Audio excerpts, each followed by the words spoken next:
And if the election were held today, I'm sure I would be the governor, because you are my people. This is my issue. I'm Dr. Stephen Frye, medical doctor, former professor at our own University of Nevada School of Medicine in Reno, longtime advocate for legal marijuana. When I first started talking about this 12 years ago, I was the crazy doc talking about pot. And when I ran for Congress 2 years ago, I was the quirky doc. And now John Ralston calls me a man ahead of his time, a visionary. So the world is catching up with us. We know what's safe, we know what's good, and the rest of the world is finally getting the message. I want to have a shout out and a big round of applause for everybody for our own Michael McAuliffe, who unfortunately cannot be with us tonight. Big round of applause for Mike McAuliffe, please. The feds just will not leave him alone. If our governors had done what they should have done after we passed the constitutional amendment, he would not be in the pickle he's in, and so it's unfortunate, and we miss him. He's in our heart and in our prayers. It's a pleasure to be with you tonight. I am a Democratic candidate for the governor of the great state of Nevada. Thank you, thank you, thank you. And people say to me, well, why are you running for governor? You're going to take a 50% cut in pay. I say, well, that is true. If I get elected, I'm going to take a big cut in pay, but I don't need a job, frankly. This is my giving back. The state of Nevada. Is that better? Okay.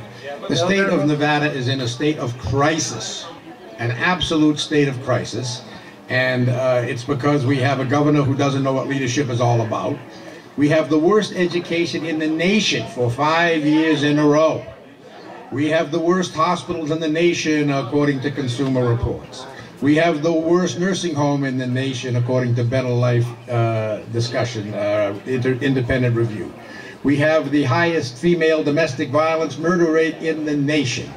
We have just a failed state every place you look at it, and Governor Sandoval is thrilled with the fact that he is number 27 in creating new jobs of all the governors. But he is handsome and charming, got to give him that, and he does work hard. He's doing the best he can, he just can't do the job. And our mental hospitals have gone downhill under his administration. We started with 1 out of 3 state hospitals unaccredited, and now we have 2 out of 3 state hospitals unaccredited, which means not only do you get substandard care, but we can't even bill Medicare and Medicaid for reimbursement, which means that comes out of all of our pockets. Governor Sandoval was offered the opportunity to support legal marijuana last session because I offered it to him myself, with Assemblyman Joe Hogan, Assemblyman Paul Aisley, and 2 other assemblymen. We had a bill.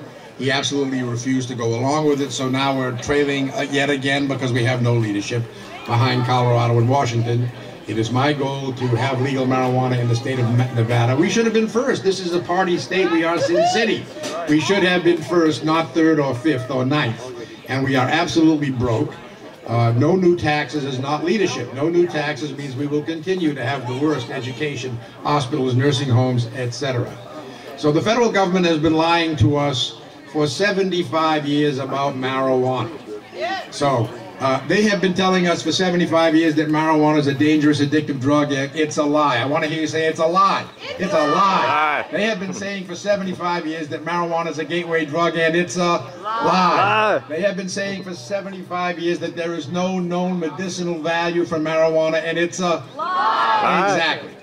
And they also lie about weapons of mass destruction, so let us be clear that the federal government lies about this. They continue to lie about it. They continue to go after pot smokers all over the country, and even in California.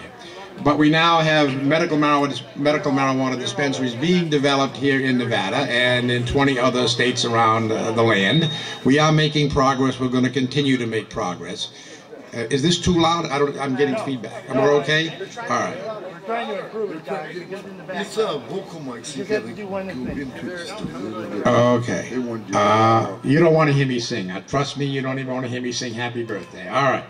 So we have a big rally scheduled for tomorrow at UNLV, co-sponsored by the Young Democrats. We hope you will all show up. Starts at 2 o'clock. Plenty of free parking right in front of the Student Union there on Maryland between Trop and Flamingo. We have Senator Tick Sigabloom is going to be addressing us. We have this union dude, what's his name? Dan something or other. Oh, yeah. Dan right over here is going to be with us. And he is the national union guy. I am strongly pro-union. We need to have the unions involved in the growing, the transporting, the dispensaries, the labs, everything else. So we need to have everybody show up tomorrow. And we can change the direction of the state of Nevada. I am a doctor. I know how to fix psychiatric hospitals. I know how to fix regular hospitals. I know how to recruit doctors. We have a critical doctor shortage in the state of Nevada, and it's going to be getting even worse because 50% of our graduating residents don't even hang around. They go to other states. So it's going to get worse unless we make a dramatic change. The change is to get rid of Sandoval, bring in a Democrat that knows how to fix medical things, and we can move in the right direction. I'm going to be here for a while. I'll be happy to answer any questions you have. I'm going to just touch briefly on a couple of other things. I'm also a decorated Green Beret veteran, strongly supportive of our veterans. Educational, we have to make some big changes in education. We have to start to support gifted education. We spend all our time worrying about the bottom 10% and getting them through and maybe graduating high school. I was blessed to have gone to Boston Latin School, the oldest gifted school in the country. 99% of us went to college, 1% went to the military. We have to have in Nevada 1 of every 4 high schools a gifted high school. Then everybody competes to go to the top, and we get more people in college. We have to start to make UNLV and UNR Tier 1 universities. We do not have a Tier 1 university in the state of Nevada. Enough already with the football and the baseball and the basketball stadiums. We need academics. Let the business side take care of funding basketball and the stadium. We need to fund the professors to bring in the jobs, the top students. A very good friend of mine, Dr. Milton Glick, was the president of University of Nevada before he passed away of a stroke during the budget cuts when they cut his classes by such tremendous amount. He understood that by bringing in the National Merit Scholars, we elevated the entire status of UNR, and he did it. We can do the same thing. As a professor, I know about academics. We can fix this state. We have to have somebody that knows what we're doing. If you want to continue doing what we're doing, re-elect Sandoval, you're going to get more of the same. No new taxes is never leadership.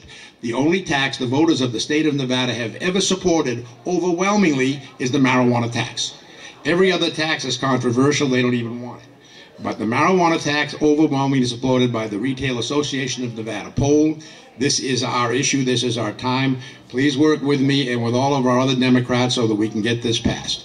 Thank you so much. Happy Easter to everybody. We hope to see you tomorrow. Thank you very much.